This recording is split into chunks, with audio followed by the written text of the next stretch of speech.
श्राप दे दिया। क्या श्राप दे दिया? आज से 7वें दिन तक्षक के डसने से परीक्षित की मृत्यु होगी। और महाराज जैसे ही सांप का समाचार ऋषि शमीक ने सुना, उन्हें बहुत दुख हुआ। उन्होंने कहा, बेटा तुमने राजा के छोटे से अपराध के कारण उन्हें इतना बड़ा श्राप दे दिया। वह हमारे राजा हैं, उनके छत्र छाया में हम आराम से यज्ञ जब आज तपस्या करते हैं। और महाराज वह हमारे आश्रम में आए थे, भूखे प्यासे थे, हमने उनका आदर सत्कार नहीं किया। भगवान इस बालक के अपराध को क्षमा करना।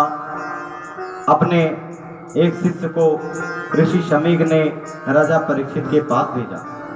यहाँ परीक्षित जब अपने महल में पहुंचे और उन्होंने जैसे ही अपना मुकुट उतार कर रखा, विचार करने लगे, मैंने अपने कुल को कलंकित कर दिया। अच्छा महाराज, कोई अगर गलत कार्य हो जाए ना, कोई अच्छा व्यक्ति हो और उससे गलत कार्य हो जाए, और जब वो आराम से अपने घर में या कहीं भी आराम से बैठेगा ना, तो उसको समझ में सोचेगा, पता लग जाएगा कि आज हमने गलत कार्य किया है। तो जैसे वो आराम से अपने महल में बैठे तो कहने लगे, महाराज आज मैंने अपने कुल को ना कलंकित कर दिया, बहुत ही गलत कार्य हमने कर दिया।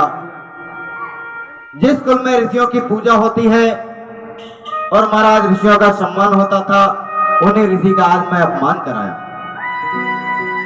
मुझे अपने इस अपराध के कारण ऐसा दंड मिले कि मैं भी भविष्य में पुनः ऐसा अपराध ना कर सकूं। महाराज उसी समय ऋषि समय का शिष्य आया, उसने बताया, महाराज आपको श्रृंगी ऋषि ने शाप दिया है, आज से 7वें दिन तक्षक के डसने से आपकी मृत्यु होगी। राजा परीक्षित ने शाप का समाचार सुना, प्रसन्न हो गए। महाराज क्यों प्रसन्न हो गए? क्योंकि उनको अपनी गलती का एहसास था और अपना राज्य जन्मेजय को सौंप गंगा के तट में शुक्रताल आ गए।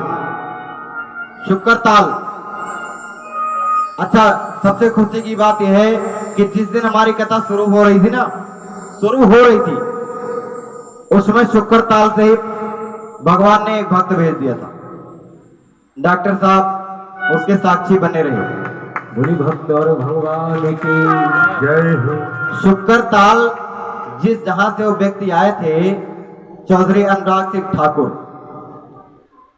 वो वहां से आए थे। और जहां पर ये भागवत कथा हुई थी ना, वहां सिर्फ 200 मीटर दूर है उनका आश्रम। 200 मीटर यहां से जैसे डॉक्टर साहब की दुकान, इतने दूर पर उनका और सुखदेव महाराज जी का आश्रम है शुक्रताल। तो महाराज वहां पर उन्होंने आमरण अनशन का व्रत लिया और राजा परीक्षित ने सभी का स्वागत सत्कार किया।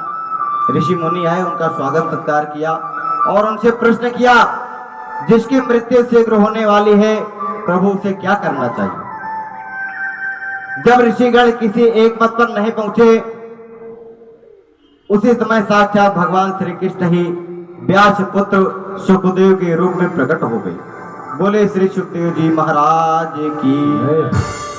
और महाराज कहते हैं, जिसकी मृत्यु 7वें दिन होने वाली है, उसे क्या सुनना चाहिए? उसे क्या सुनना चाहिए? ये हम नहीं कह रहे। वहां ऋषि लोग इकट्ठा हुए और कहने लगे, जिसकी मृत्यु 7वें दिन होने वाली हो, उसको श्रीमद् भागवत सुननी चाहिए। तो हमारी आपकी मृत्यु कब होगी? 7वें दिन। कब होगी? 7वें दिन। रविवार से सोमवार तक गिनियो, 7 हो गए ना। तो हमारी सबकी मृत्यु, हम सब परीक्षित हैं, हम सब परीक्षित हैं। कथा सुन रहे परीक्षित है नहीं? जो कथा सुनता है परीक्षित ही होता है। तो परीक्षितों की मौत 7 दिन में होती है। और यदि जिंदा रहना है, मोक्ष को पाना है, तो भागवत की कथा ऐसे ही सुनते रहिए, चाहे वो करवा चौथ हो और चाहे कोई वो दीपावली हो। तो इस तरह से भागवत रूपी उपाय महाराज शौनकादि ऋषियों ने बताया कि महाराज इससे आपकी मृत्यु तो नहीं टलेगी, मृत्यु तो होगी लेकिन आपका मोक्ष हो जाएगा। तो इसी के साथ हम अपनी वाणी को विराम देंगे, क्योंकि हमारी माताओं और बहनों का आज व्रत भी है और तैयारियां भी करनी है और आरती भी होनी है एक भजन के साथ। और हमारे डॉक्टर साहब कुछ महायोगदानियों का नाम भी पुकारने वाले हैं। हो सकता है पुकारने के बाद भी कुछ ठाकुर जी के चरणों में उनका भी योगदान शेष जो रह गया है वो आ जाए, ऐसी हम ठाकुर जी से प्रार्थना करते हैं।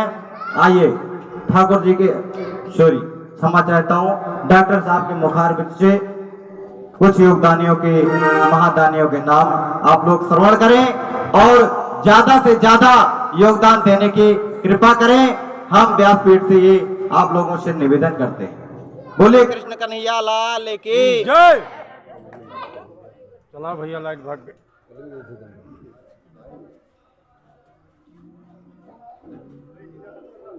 एक मिनट।